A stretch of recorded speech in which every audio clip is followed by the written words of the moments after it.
Welcome back, everyone, to another incredible episode of Chapter 10 here. For today, we have on the show, look, guys, we have the incredible, the amazing, the badass, the superstar, the legendary, the one and only Kelly. Kelly, how are you today? I'm doing well. How are you? Fantastic. And what better way to have an incredible, super badass day than to be chatting with someone as badass as you? You know what I mean? Sure. Yeah, I'll take it. There you go. I love it. Now, before we start, I do want to thank those who are tuning in. Thank you so much for tuning into the channel. Well, don't forget to leave a like, subscribe, follow, helps a lot. But also, on the description below, you're going to find all of Kelly's social media. So let's follow her and let's find out why she's super badass. And without further ado, pleasure being here. So I want to start this whole conversation by throwing out the first question, which is, what drew you into acting in the first place? Like, was there a specific moment or experience that made you realize, you know what, this is going to be my passion? I mean, initially, I grew up with a single mom, and so theater was kind of a way for her to keep us busy while she was working, and we didn't get into anything too crazy, my sister and I. So, that's kind of what I did growing up, and I did it through high school, a little bit in college. And I knew pretty early on that I wanted to keep acting. But it was in college that I discovered acting for the camera, and I'm someone I'm kind of stoic. I tend to think first and react second. So I think as a more muted person that's not really big with my emotions and things, finding acting for the camera just made so much sense to me. I love theater, but with the camera, I just realized, oh my goodness, the camera can be right here. And when it's that close to you, there's nothing you can hide. You could just be honest. You don't have to project any sort of feeling. You just are. So Mm-hmm. there was something really honest about that I fell in love with that right away. There you go. I love it. And focusing a little bit more into your acting career and going into the whole character creation side. Tell me, like, how do you approach getting into the mindset of the character? Do you have a specific technique or method that basically works for you? I'm a really visual person, so if I can't see it, then I can't understand it. So because of that, a lot of my time is spent visualizing the character's life. That could be starting with the rooms that they spend their time in day to day on, like, either in the script or just how this person lives their life. What's their work like? What are places that they enjoy being? What are places that they hate being? And really figuring out what that space looks like, what those rooms look like. And then next is figuring out what the relationships this character has with other people, what those feel like. And once I kind of have, I don't want to say texture and sound too artsy, but yeah, like I guess the texture of the character's life. Mm-hmm. Then I start playing with music, and I find that music helps me really discover how a specific character views the world. Do they feel included? Do they feel excluded? Do they feel like they can make a difference? So once I kind of get all of that in my head, then I try to forget that and get the character into my body. I mean, it's a whole other process than just learning your lines, as some people might think, right? Yeah, I mean, I do get that question about how do you learn all the lines, but honestly, if you're having trouble learning if like a specific line and you just keep going back to it, man, why do I keep paraphrasing that? Why do I keep forgetting that? Most of the time, at least for myself, it means that I don't fully understand what I'm saying or why I'm saying it or what the line before that I'm responding to is. Because once you understand it, it's, yeah, it's funny, but it just kind of sticks in your mind. Yeah, absolutely. You know, some of the actors have told me that learning the lines is like the easiest thing. I mean, like the hard thing would be like to actually set the character, you know, like the background, where like like all of that, like all the details that present the character itself. You know what I mean? And like learning the Mhm. lines is like the easiest thing. I mean, it's like the last thing you kind of care or worry about. Let's say. So. Yeah, I mean, there's always work to be done on backstory. Where did this character walk in from moments ago? What is their general life like? But some some roles just require more world building and imagination than others. So if I'm playing, I don't know, an actor in an acting class, okay, I'm going to definitely build a life for this character because it's not me, Kelly, literally in this scenario. However, I just shot a project where my character had grown up in a cult and at 19 had run away. okay, that's an entire different world that doesn't even show up in the project, but I had to figure out what that cult was to me. What were the spaces? What were the rules? What were the consequences? Who were the people? What did I think at that time? Because it was all very relevant to the scenes that were happening in present day in the film. So it also depends on the project. Totally. And tell me, like, what role do you believe storytelling plays in society, and how do you see the actor's role in shaping narrative? I mean, it definitely starts with a believable performance and great writing and great direction and all of that. Because if the audience doesn't believe you, they're already going to be partially checked out. Um, but I mean, storytelling is it's part of what makes us human. There's a reason it's been around as long as we have, but it shows us, um, I think, how we can understand other people that we don't typically understand. You know, we all have people in our lives where it's like, "God, why are they doing X, Y, Z? I just don't understand. Why would they do that?" Well, to them, they're doing it for a very, you know, understandable reason. So I think storytelling helps us understand people that are outside of our circle or outside of our way of thinking or our background or our experiences. But on the flip side, it also helps validate us. You know, they say there's specificity in, no, I'm going to butcher that. But basically, the more specific a story is, even if it's getting hyper specific into like this cult in this project I just worked on, maybe not everyone needs to have been in a cult, but they can relate to what the characters are going through, which is, you know, having some darkness from their past that they couldn't escape, and how is that affecting them in present day. It helps us feel validated and see ourselves, and I think feel less alone in the world. Mhm. Yeah, that's true. And when you're in this process, right, of character creation, I mean, like, how do you balance portraying a character authentically while still bringing your own unique style and personality to the role?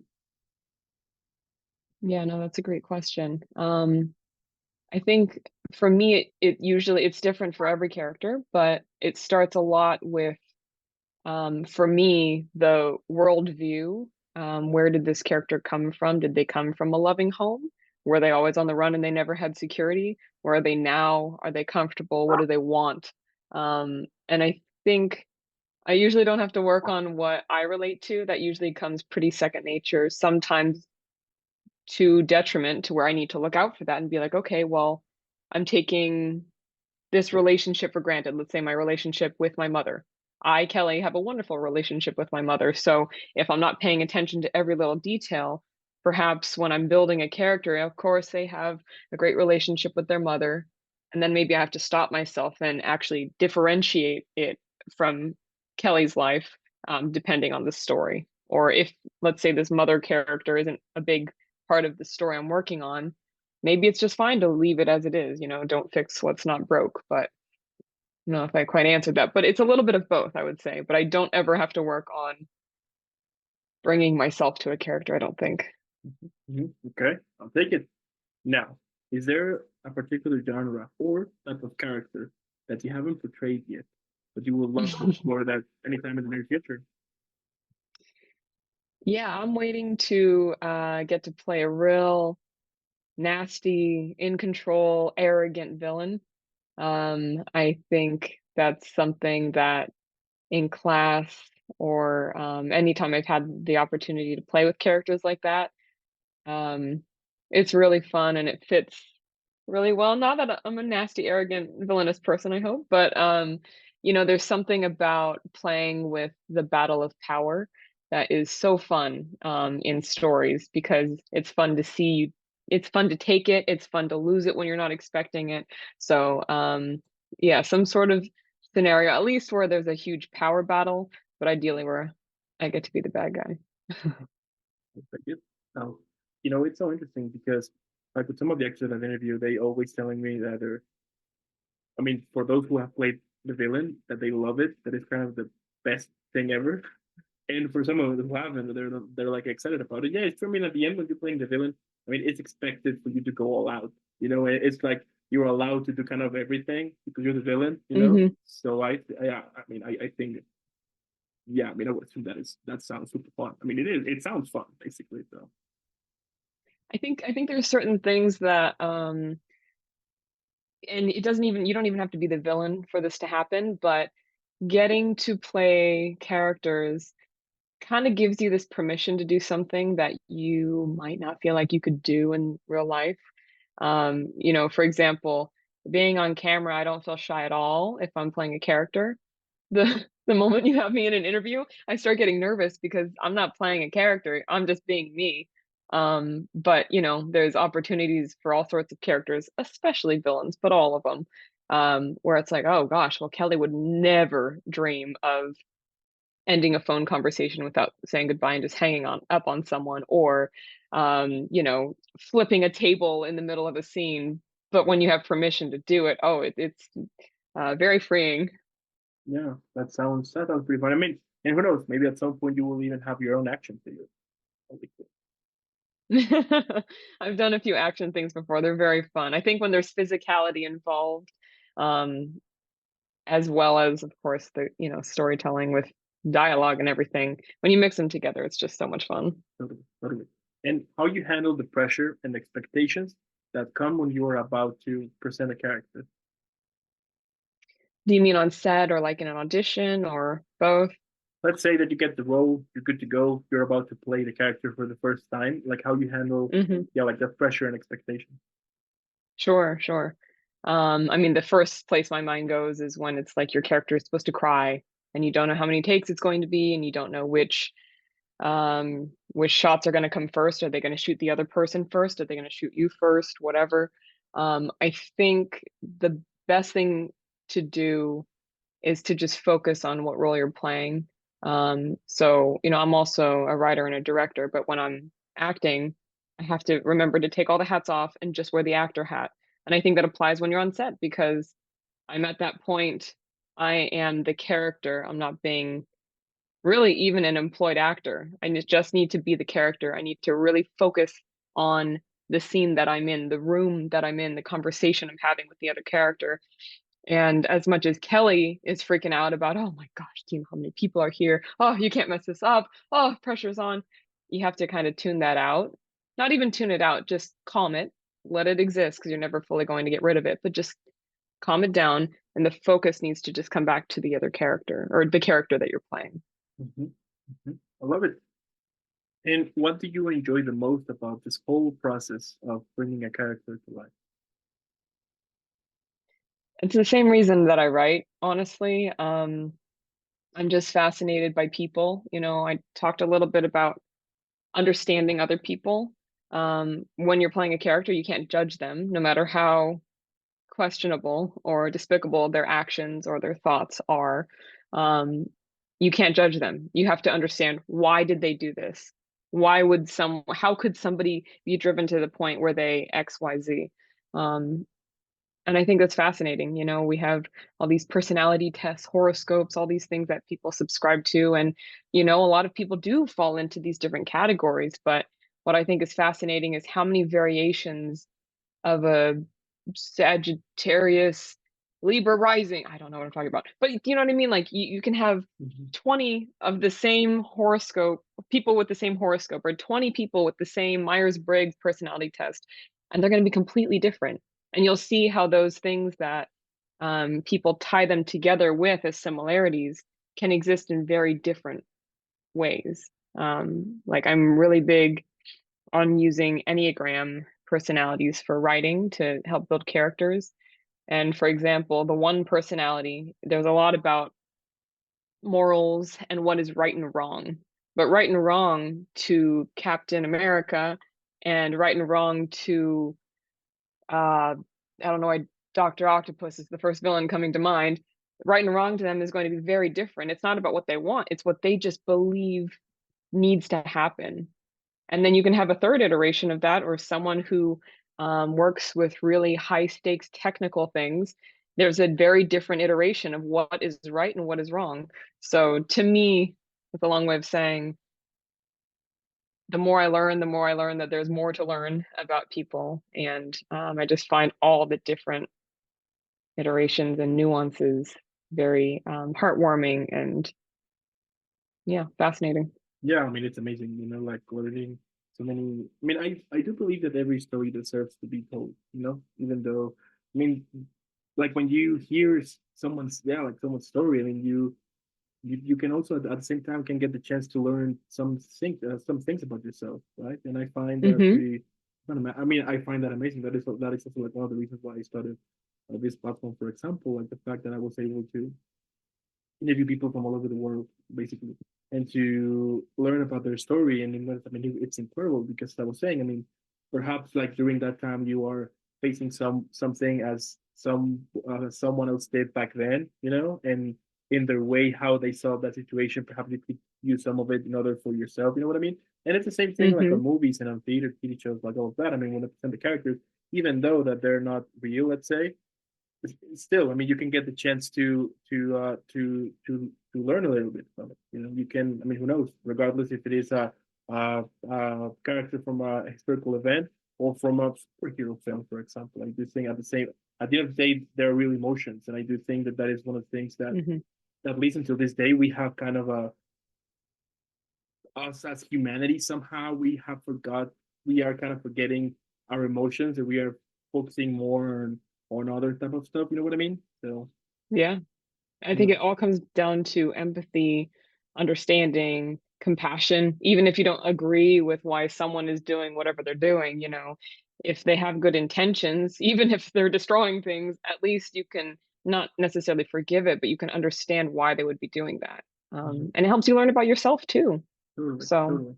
I mean, as someone, yeah, someone once told me, nobody likes. I mean, nobody thinks it's the villain of. Yeah, it's a villain of their own story. You know, yes, yes, and it's true. 100%. You know, it's true. Like once you start to understand like a little bit about someone who like a villain or like things like that. I mean, and we will see it a lot of times in films and TV shows. Like the fact that the villain has like their personal motives, and once you get like a glance a little bit from it, you kind of understand yourself and be like, okay, yeah, I kind of see that, you know, and, you know what I mean. So I Hmm. think, yeah, I think that's amazing, and I do think also that it also helps to understand more of the human behavior, you know, because I mean, I'm still saying that us humans are like the most complex human, you know, like the most complex stuff ever. You know what I mean? Like human behavior is like super complex.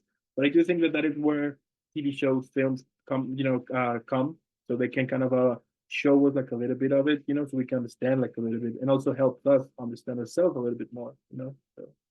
For sure. I mean, on even going back to Enneagram personalities, there's nine personalities per se, which sounds like, okay, there's a lot more than nine types of people in the world. But I mean, even that, and I've been working with it for so long, and there's still so much to learn because let's say you have a one, right, on their personality scale. That one could be in nine different phases of how healthy or unhealthy they are, and that starts like exhibiting positive traits of that personality type or negative traits of that personality type. Or the healthier any number is, the more they start exuding the positive traits of all the other numbers. Or they could, when and one is in stress, they start acting like a different personality. I mean, and that's all to say that this person has led just like a standard life. If they've had some major trauma, that also is going to change things up. So it's really like a puzzle, I guess, that helps you relate to the people that you interact with, whether they're strangers or whether they're friends or family. Yeah, absolutely, absolutely. And tell me, like, let's say one day I call you, and I tell you that I want to become an actor. Now, here's the thing: Hmm. zero Don't do it. experience. Just kidding. So, based on what you know, what do you think that would be important for me to, like where do you think it would be important for me to start this journey? As far as like first steps or what you should learn before diving into it, Let's go for both.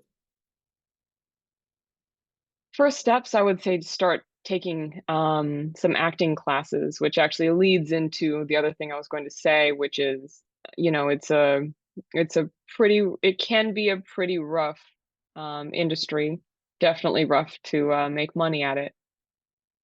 But I think it all starts with understanding why you're drawn to it, why you want to do it, because it has to be more than red carpet stuff. It has to be more than I love being on set. I love getting to start a new project and work on a character because that's such a tiny percentage of what the actual experience is. You have to love going to class and meeting other actors. You has to, maybe you don't love getting headshots, but you have to have an interest in diving into what different types of characters you naturally exude. You have to be interested in the long term, the long game, just because a lot of people, I think, go into it and there's just not a lot of information out there on just how hard it is. I've heard statistics on like it can take 7 to 10 years professionally going at it in a major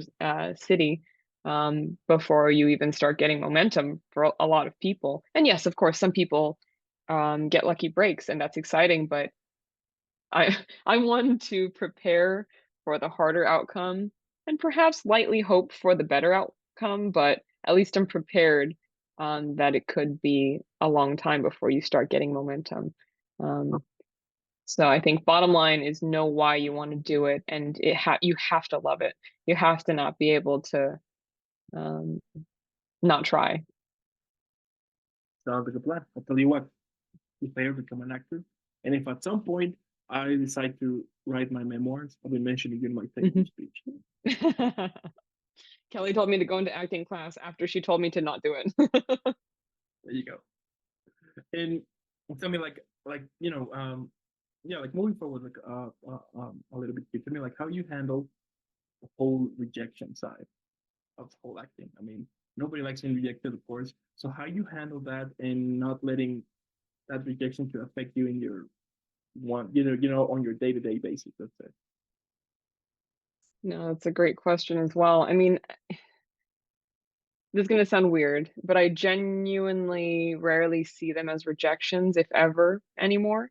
And that's because I've done a lot of auditions, but I've also been on the other side of auditions and I've auditioned friends and I've auditioned people who maybe I didn't know them, but when I saw their picture and their breakdown and I was talking to the casting director, oh my God, we're so excited. This person would be perfect. We want that person to get the role. And at the end of the day, if they're not the character, they're not the character. I've even seen where someone who had the strongest, most skillful audition didn't get the role. And it killed me and everyone in the room when that decision became clear to all of us. But if a person's not the character, there's nothing you can do. It's just not the character. So I think having that perspective has helped me a lot. You need to understand yourself and what roles or how people see you. Like for me, I don't know when I'm gonna be the soccer mom of 6 kids in a minivan. I strongly suspect that maybe is less of my wheelhouse. Struggling single mom, yeah, that seems a little more my vibe. So I've, started understanding how people see me. Um, but because of that, it helps me understand that if I go in and I audition for this soccer mom role, there's someone in there who doesn't have to act that. They just are that.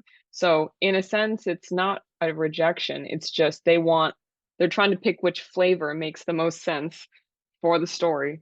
And that's what they're going to do. But if they like you, they'll keep bringing you back. And I think that is another really helpful thing is to maybe you go to a callback and you don't book the job, well, that's not a rejection or a failure because they liked you enough to bring you into the callback. So hopefully the casting director or someone on the creative team remembers you and maybe they bring you back again, or, maybe you submit for a project and you get an audition. Even that is a very small percentage of people who submit for projects or are submitted for projects get that audition. So that's a win. So rather than focusing on how it's a loss or a rejection, which is not because they don't know you. Um, it's more about not like seeing the positive just to be positive, but genuinely, if they saw my picture and they brought me in for an audition, that's already a win, So, if that makes sense. Yeah. mhm. I mean, at the end, it was just not meant to be. Exactly. And it gets another no out of the way to get you closer to the next yes. I like that. Okay, I take it. Now, what do you think? It's the biggest misconception that people have about actors. That we're faking it. that it's about pretending, which I mean, I it's not pretending, but it's deeper than that because if you're pretending, usually it's pretty easy for audiences to either tell or there's something that might be you might be feeling in the back of your mind and you can't put your finger on it. Um, but really it's just that you don't believe them or you've never seen a person act this way or it just doesn't make sense, you know. Um, I think really what acting is doing your homework to build out whatever you need to feed you in a scene. For me, it's like I told you, the environment, the relationships, the mannerisms of the character, and and then you kind of have to trick yourself.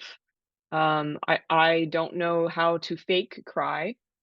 I know how to trick myself to truly believing that I'm in a painful scenario, or I guess joyous scenario, that would trigger my body to start crying, for example. But I'm not pretending to be there. I really am tricking my mind. And that's when you have things in scenes where by the end of it, it's that magical moment for actors where it's like, wow, I really don't even remember what I did. Or, wow, do you remember you were doing that weird thing with your hand in the middle? I have no idea. You didn't even plan it. You didn't whatever. It just happened because your body believes that you're in that scenario. So we're masters at tricking ourselves, I guess you could say. Yeah, yeah. Okay, okay. And if you could give one word to describe the feeling when you have to either yeah, like either step on stage or to be in front of the camera, which one would it be? Maybe seen or fair. You can't hide. Hmm, Yeah, that's what I would say. okay. Which can be overwhelming also. Yeah, of But, course. you know, and Mm-hmm. I guess also with that, it's kind of like validating to feel seen or to feel bare, like the camera's gonna catch it. I don't have to do something to like to the camera to make sure that they see what I'm doing. So it's sensing that I feel seen and then forgetting that it's there and just being in the scene with whoever else I'm acting with. Okay, I'll take it. I'll take it. That sounds cool. Yeah. Now, if your life were a sitcom, what would be the title? But also, who would play the fictional version of yourself? Oh man. It would probably be called This Is Not a Sitcom. Okay. um, I genuinely could not come up with a sitcom actor that would play me. I'm coming up short. I'm so sorry. It's okay. It's But okay. this is not a sitcom. It'll air on CBS next Tuesday. There you go. I like it. I like it. Now, what do you think that would be the title of a film in which all of the characters you have played at the moment, all of them, they're all gathered to celebrate your birthday? Uh, Duck and cover. I think I'll take it. Yeah, that'd be a mess. Sounds fun. Sounds like a little bit of mix of everything. I mean, we're talking maybe some action going on with some dark comedy, some drama as well. And while all Definitely. that while all that is happening, you in the middle eating cake. Eating cake. I'll take carrot cake, please. There you go. I like it. Now, how could you describe your whole career, but this time on a drink? Like, what do you think that? Yeah, like what drink do you think that fits perfectly your career? A drink. Hmm. Um, a drink that like summarizes what my career has been. Mm-hmm. Uh, Yep.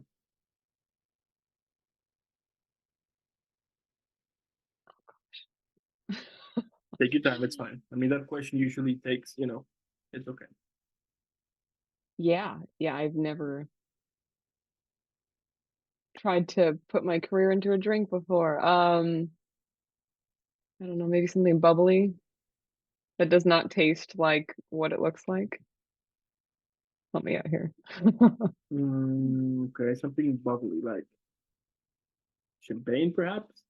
Um, Sure. something How like about like a around. mimosa? If you don't know a mimosa has champagne in it, it just looks like Mhm. orange juice. There you go.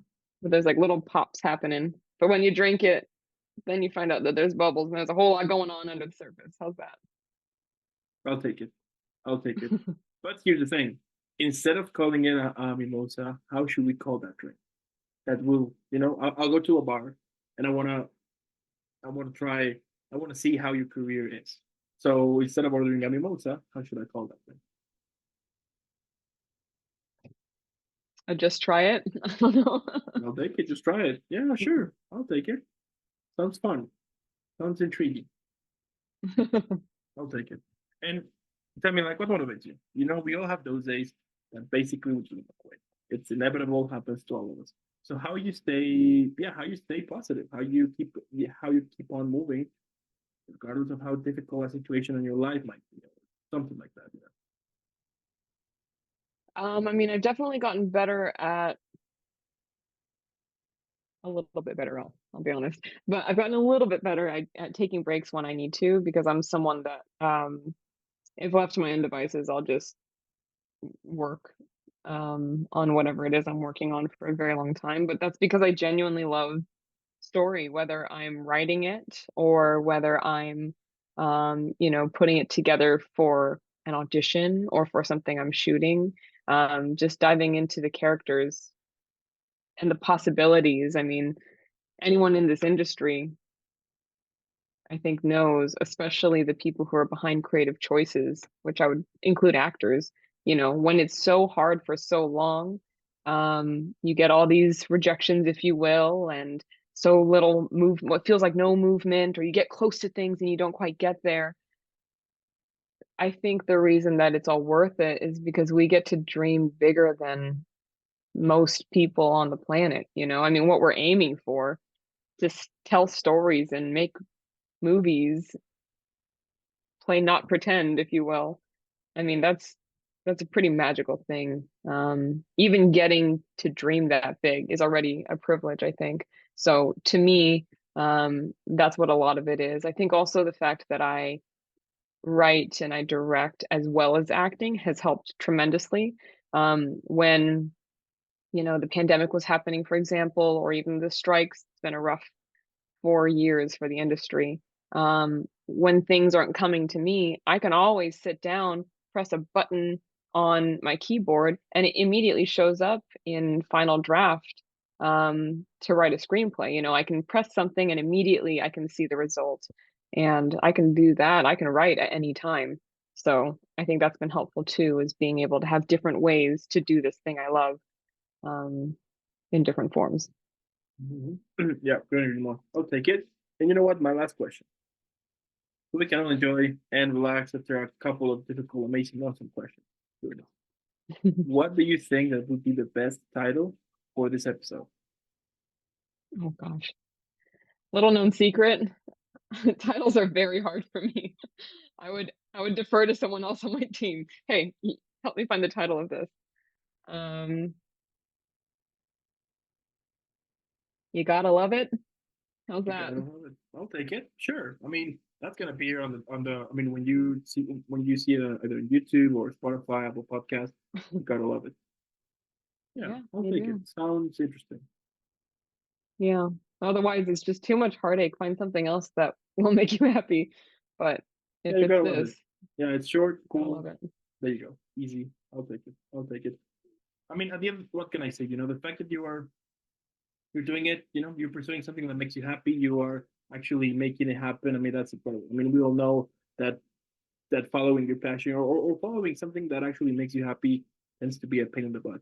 But you are doing it. You are, yeah, as I was saying, you are showing people, and I think that is incredible. And also, that is something that we should be also checking about. That there's people out there who are pursuing their dreams and passions, and I think that is super amazing.